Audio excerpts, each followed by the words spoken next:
सत्कार संपला. मला गुदमरायला लागलं होतं ना. मी उठले, चालायला लागले. हजारोंचा मॉब माझ्या मागे चालत होता. माझे पती पण मागे मागे येत होते. जिने के बात कमाई. माझ्या लक्षात आलं ते पण येत आहेत. जी गाडी समोर आली त्या गाडीत मी बसल्याने लक्ष समोर गेलं. इतकी गर्दी वाढली होती. पती उधर मी इधर न मध्ये गर्दी. त्यांना मजूर येऊच दिलं नाही हो पब्लिकने. माझ्या लक्षात आलं पती झाडाची फांदी धरून रडत होते. कल्पना करा जगण्याचे फायदे. मला जेव्हा त्यांनी हाकललं तेव्हा मी रडत होते. आज त्यांच्या अंगणात आले म्हणून ते रडत होते. किती काळ बदलतो नाही. पण खरं सांगू ते झाडाची फांदी धरून रडत होते. मला लई बरं वाटत होतं. मला लई बरं वाटत होतं. पण आईचं काळीच कसं असतं, क्षणभरच बरं वाटलं आणि पटकन मनात विचाराला चुकते सिंधुताई सपकाळ. खरं सांग त्यांनी जर तुला सोडलं नसतं तर हे घडलं असतं. त्यांनी तुला सोडलं म्हणून घडलं ग. माफ कर, माफ कर. आम्ही माऊली, माफ केल्यामुळे आम्हाला माऊली म्हटलं जातं. उतरले मी गाडीच्या खालून, त्यांच्या जवळ गेले. फांदीचा हात काढून मी माझ्या हातात घेतला, कुरवाळला, थोडासा दाबून पण घेतला हात त्यांचा. कारण बैती गंगा घ्या धुन बाद में नो चान्स. एवढी मोठी जिवाळ्याची ट्रीटमेंट दिल्यामुळे ते जोर जोरात रडत होते. म्हटलं व्याजा सकट बोंबला, नो फिकीर, नो प्रॉब्लेम, रडा. पण मी बोलताना रडू नका, कारण तुमच्या आस्वाद माझे शब्द वाहून जातील ना. अगोदर रडा. त्यांना पोटभर रडू दिलं. पदराणी नंतर तोंड पुसलं आणि सांगितलं तुम्ही काय रडता मला माहित आहे. जब तक गाल पे गोस तब तक यार भी दोस. जब तक गाल पे गोस तब तक यार भी दोस. गाल पे गोस हट जाए तो यार भी टूट जाए. कोणी कुणाचं नसतं. ये दिल भी मेरा समिंदर था. ये दिल भी मेरा समिंदर था. सिर्फ प्यार का पानी था उसमें. मगर आज वो तूफान उठ आया है. सागर को पता नहीं किनारा किधर है. तुम्ही तुमचा किनारा हरवलाय ना. काळजी करू नका. तुम्ही जेव्हा मला हाकललं तेव्हा माझ्या नववारीच्या पात्राला गाठी पाडल्या होत्या. आज मी तुमच्याकडे सत्कार घ्यायला आले. तुमच्या धोत्राला गाठी आहेत. जमाना तिथेच आहे. फक्त माझ्या गाठी तुमच्यापर्यंत आल्या. कुणी कुणाचं नसतं. आता मी तुम्हाला उचलून नेणार आहे, कारण तुम्ही सोडलं म्हणून हे घडलं. माझा तुमच्यावर राग नाही बरं का. तुम्ही मला संधी दिली ना. पोरांना सांगितलं बेटा ये पार्सल को उठावर गाडी में डाल. कार्ट्याने साडसूड उचललं आणि टाकलं गाडीत. माझे पती माझ्या संस्थेत आहेत. पण आणताना त्यांना एक सांगितलं मी आता तुम्हाला नेणार आहे. वयाची पण तफावत आहे ना. पण माझी एक अट आहे. माझ्याकडे येताना तुम्ही पती बनून येऊ नका. मला आता पत्नी होता येणार नाही बरं का. पण एक करा ना. तुम्ही सोडलं म्हणून हे घडलं ना. आता मी तुम्हाला सांभाळायला नेते. एक करा. तुकाराम महाराज म्हणतात पत्नी क्षणाची अनंत कालाची माता आहे.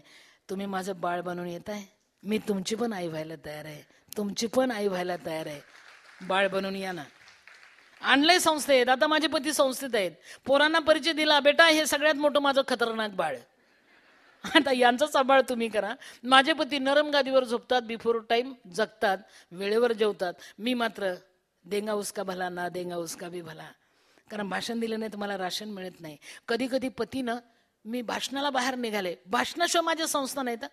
4 जिल्ह्यात संस्था, 1042 लेकरं, 207 जावाई, 36 सुना, नॉन ग्रँटेड, विदाऊट.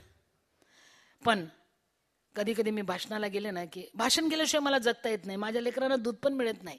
मी बाहेर निघाले की माझे पती एक नजर माझ्याकडे पाहतात. पापणी हलत नाही. काय त्यांच्या मनात येतं काय माहिती. पण मला आपलं असं वाटतं यांना असं तर म्हणायचं नसेल. कारण गदिमांच्या 2 ओळी आहेत बाबूजींनी गायलेल्या. यांचं काळी जसं तर म्हणत नसेल ना माझ्याकडे पाहताना. एक वार पंखावरून फिरव तुझा हात.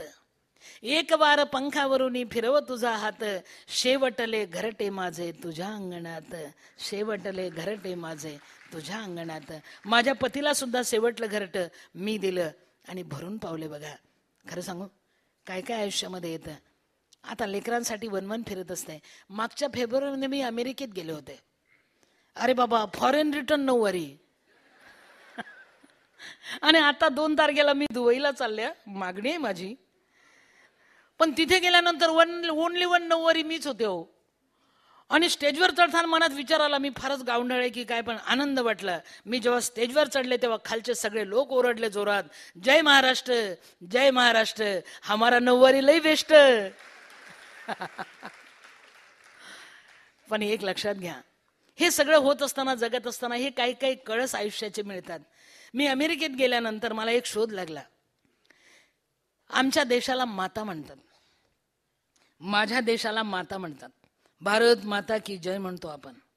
मला अमेरिकेत गेल्यानंतर शोध लागला की माझ्या देशाला भारत माता म्हणतात, अमेरिकेला मावशी पण म्हणत नाही, आंटी पण म्हणत नाही. माता म्हणायचा मान माझ्या देशाचा आहे. माझा देश सावरकरांचा आहे, ऐऱ्यागऱ्यांचा नाही आहे. मग ज्या देशाला माता म्हटलं जातं त्या देशाची माता थकून चालेल? तिने सबळ असलंच पाहिजे, तिने जगलंच पाहिजे. काही नसेल ना तर कोंड्याचा मांडा करून लेकरं जगवले पाहिजे. कारण देशाची धुरा, देशाचं ओझं, देशाची परंपरा तिच्या पदरात सामावलेली आहे. तिचा पदर फाटून चालणार नाही आहे. खरं सांगू, मी भाषण दिलं की राशन मागते बाबा, पदर पसरून मागते, देंगा उसका भला ना देंगा उसका भी भला. पण अमेरिकेत भाषण संपल्यानंतर मला मागायची हिंमतच झाली नाही.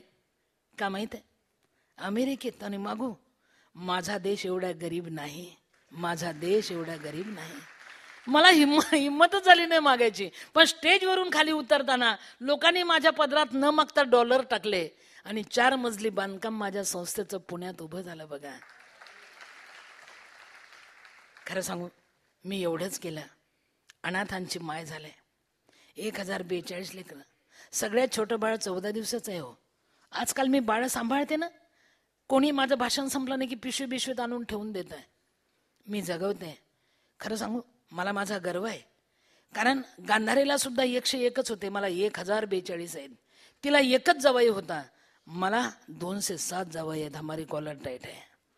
माझं महाभारत केवढं मोठं आहे. पण भाषण दिल्याशिवाय राशन मिळत नाही. म्हणून एक लक्षात घ्या, मी ही माझी पिल्लं लहान लहान सांभाळते, पदर फाटेपर्यंत सांभाळते. मी अमेरिकेत मला डॉलर मिळाले, पण डॉलर वटायला 2 महिने लागले. तोपर्यंत काय हाल कुत्रे खात नव्हते. अमेरिकेत मी जेवलेच नाही, कारण मी शाकाहारी, आणि ते शाकाहारी मांसाहारी 50-50. मी खाल्लंच नाही. माझं हिमोग्लोबिन 6.5 झालं. मला चक्कर येत होती. घरी आल्यानंतर मी खूप आजारी पडले. जोरात मला ताप आला. माझ्या लेकरांचं मोठेपण सांगते तुम्हाला, मला जोरात ताप आला. आणि खरं सांगू, तडफडत पडले की आता भाषण नाही, आता माझे लेकरं काय जेवतील. मी पडले, तापाने खणखणले, डोळ्यातून धारा लागल्या. लेकरांचं काय, लहानसं बाळ, तिला मी कसं सांगू उद्या जेवू म्हणून. मला रडायला आलं बघा. आमचं ब्रीद वाक्य आहे माझ्या संस्थेचं, मी तयार केलेलं, देवा आम्हाला हसायला शिकव, परंतु आम्ही कधी रडलो होतो याचा विसर पडू देऊ नकोस. मी तापाने फणफणले. माझे सगळे लहान लहान पिल्ले वाट्या घेऊन मत जवळाले. मला म्हटले, आई एवढंसं दूध दे, आई एवढंसं दूध दे आई. मला माझं काळीज रडताना कळलं. दूध मागतात माझे लेकरं. पुरस्कार 172 आहे पण त्याची भाकरी होत नाही. मी आई आहे पण मला दूध नाही. भूक दररोज लागते, 4 दिवसांनी लागत नाही. लेकरं दूध मागते. सिंधुताई सपकाळ, कशी आहेच आई तू. मला माझ्या आईपणाचा राग आला. मला जोरात रडायला आलं. माझ्या लेकरांनी वाट्यात ठेवून दिल्या. परत मत जवळ आले. सगळ्यांनी मला पकडलं आणि म्हटले, आई रडू नाही आई, आपल्याला भूकच नाही आई, आपल्याला भूकच नाही आई, आपण उद्याला जीव आई, रडू नाही आई. माझे लेकरं वाट्या ठेवून माझे डोळे पुसत होते, आई रडू नाही आई. त्या लेकरांना कसं टाकू हो. ठीक आहे, मी यशोदा आहे, देवकी नाही, पण बाळांकाळात सहन करते ना. हे माझं महाभारत आहे ना. म्हणून बा महाराष्ट्रा, सावरकरांच्या देशा, एकच विनंती आहे, माझ्या लेकरांना उपाशी झोपू देऊ नकोस. माझ्या लेकरांना दुधाशिवाय तडफडू देऊ नकोस. मला काही देऊ नकोस. पण माझ्या लेकरांच्या चोचीत घास भरावा. पातळ का होईना पाणी टाकून दूध त्यांना मिळा. मी पोरीनं सांगते, बेटा आता लाईट आले ग, पण अजूनही काही गावांमध्ये, खेड्यांमध्ये, गावाच्या बाहेर एक मंदिर असतं. सगळे लोक एवढं एवढं तेल नेऊन टाकतात. दिवा जळत असतो, त्याचं नाव नंदादीप असतं. खरं सांग बेटा, मी लेकरांना सांगते, मुलींना, तो जर नंदादीप त्या देवळात नसेल तर भक्ताला देव दिसेल. जळायचं काम तो करतो म्हणून देव भक्ताला दिसतो. पण समज त्याला जळू दिलं शांतपणे तर तो उजेड देतो. पण जर मुठीत घ्यायचा प्रयत्न केला तर चटका बसतो. तुम्ही नंदादीपासारखं तेवत राहा बेटा. उजेड द्या, पण मुठीत घ्यायचा प्रयत्न केला त्याला चटका बसला पाहिजे इतकं तुम्ही गरम व्हा. त्याशिवाय पर्याय नाही. मी पोरांना पण सांगते, माझ्या पोरांना, माझं पोरगाला आहे की ते आहे का रे विनय, आहे का रे इथे विनय, विनय विनय बाहेर आहे काय, विनय असला तरी रे माझ्या, अरे आला विनय. लहान लहान तर मी सांगितलं, पण मोठ्यांचं सांगते. आणि अजून एक, माझ्या पोरांचं सांगताना मला काळजी नाही, कारण माझ्या लेकरांना मी अगोदर सांगते, नंतर नाही. लोक म्हणतात त्या पोराच्या समोर हे बोलू नका. का, पण तो मोठं झाल्यावर जग बोलणार आहे ना. मी त्याची सख्खी आई नाही ना. मग तुम्ही लपून का ठेवता. त्याचं मन तयार करा ना. मी त्यांना सांगते, मी तुमची कोणी नाही, तुम्ही अशा अशा ठिकाणावर आलेला आहात, पण मी आता आई आहे, तुम्ही माझं बाळ आहे बेटा. आमचं नवं नातं तयार होते. हा माझा विनय. खरं सांगू, माझे बाळ एवढं चालू सोबत. आणि एक पोराचं पोरग गाडी चालवते, ते येणार नाही आतमध्ये, लई बुजरा आहे. हा माझा विनय. खरं सांगू, कुठल्या तरी स्टेशनवर मी भीक मागत असताना एक भीक मागणारी बाई 3.5 रुपये कटोऱ्यात पडले आणि मरून गेली. हो, येथे पाहिजे जातीचे. कोणी त्या प्रेताला हात लावला नाही, पण माझं मन कळवळलं, कारण मी पण भिकारीच होते ना. 3.5 रुपये कटोऱ्यात पडले होते आणि एक बाळ फक्त 1.5 महिन्याचं तडपून तडपून रडता रडता झोपलं होतं, गालावर आसू सुकले होते. त्या मेलेल्या बाईचं 1.5 महिन्याचं बाळ म्हणजे माझा विनय. हा माझा विनय. मी त्याला उचललं, घेऊन आलंय, लहानाचं मोठं केलं. खरं वाटणार नाही, 1.5 महिन्याचं आईच्या प्रेतावरून उचलून आणलेलं हे बाळ आता माझं बाळ LLB करते. त्याला आशीर्वाद द्या. मी असेल मराठी 4थी पास हाफ टाइम, पण माझ्या मुली BA MS आहेत, MBBS आहेत. माझे मुलं MPhil PhD आहे. एक मुलगा माझ्याच आयुष्यावर PhD करतोय आता. क्या जमाना आगे बढ़ गया. म्हणून एक लक्षात घ्या, मी या अनाथांची माय आहे बाबा. मला दुसरं काही करता आलं नाही, फक्त माय झालंय. विनंती एकच, यांनी कुठे जायचं?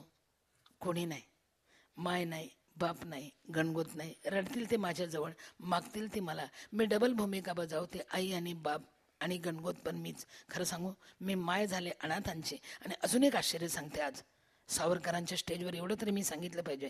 मी जेव्हा भाषण करायला बाहेर जाते ना, मला हे परवाला समजलं. दुपारी 2 वाजता गेले मी घरी. मी शक्यतो रात्रीलाच जाते. मी दुपारी 2ला घरी गेले आणि लक्षात आलं माझे लेकरं देवाजवळ दिवा लावून माझी वाट पाहत होते.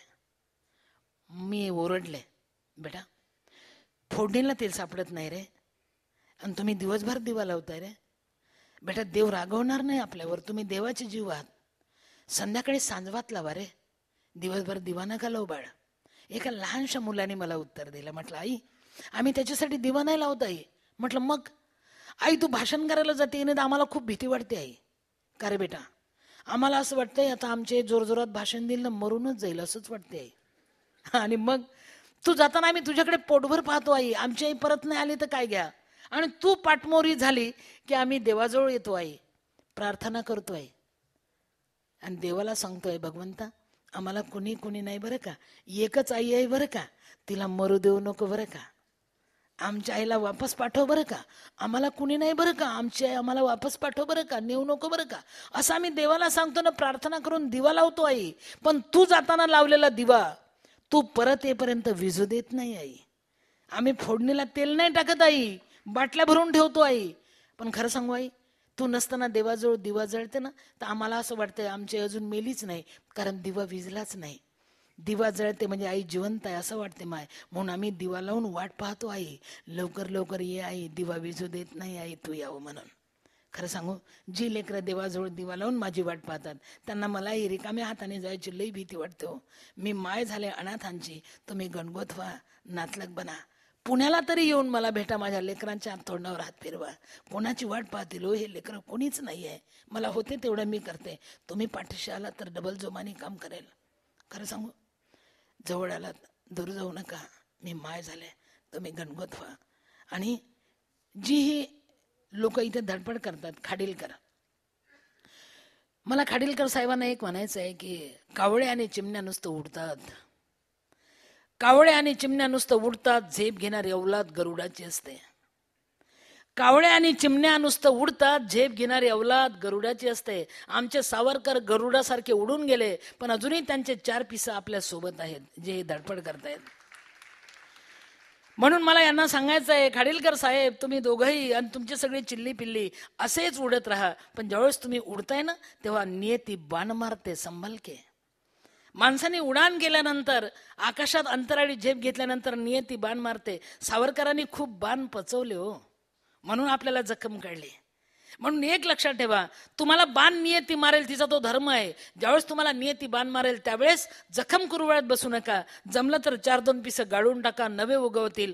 पुन्हा उडायला शिका, पण पावलांच्या ठसे कुठे उमटू देऊ नका. देश तुमच्या खांद्यावर आहे, आम्ही तुमच्या मागे आहे. तुम्ही सर्वांनी सोबत यायचं आहे, कारण आपल्याला चिंता देशाची आहे. देश नाही तर कुछ नाही. देशाचं स्वप्न पाहणारे, देशासाठी काळीच कुरतडून घेणारे सावरकर गेले, आता मलमपट्टी करणं भाग आहे. त्यामुळे जय हिंद, जय भारत, नमस्कार नमस्कार.